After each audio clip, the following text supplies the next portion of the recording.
ये देखें जी चुचुंदर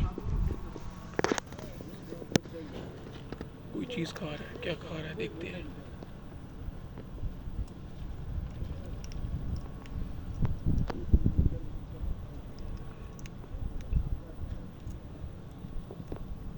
कीड़ा खा रहा है लगता है।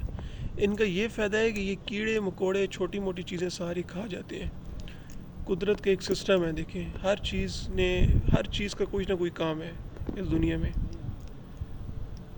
अब अल्लाह ने ये चीज़ भी बनाई है। अब ये देखें, अगर ये ना होता तो इधर कीड़े मकोड़े बहुत ही ज़्यादा हो जाते। अच्छा, पाकिस्तान में इस कलर का नहीं है। ये देखें ना, नीचे से वाइट है, ऊपर से ब्राउन और हल्के हल्के से काले कलर के इसके कांटे हैं। पाकिस्तान में तो बिल्कुल ब्लैक है, टोटली ब्लैक है। ये देखिए, ये क्या खा रहा है, ये समझ नहीं आ रही क्या खा रहा है।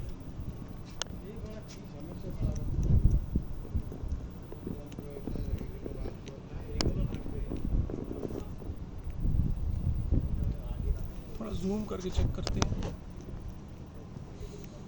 अच्छा, ये डरते भी नहीं है मुझे लगता है। मैं इसके इतना दूर नहीं बैठा, पास ही बैठा हूँ। कैमरा और आगे करते हैं। अब देखिए, वाइट कलर में बिल्कुल।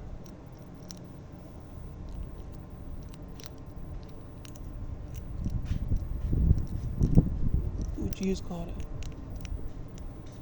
बड़ा है काफ़ी।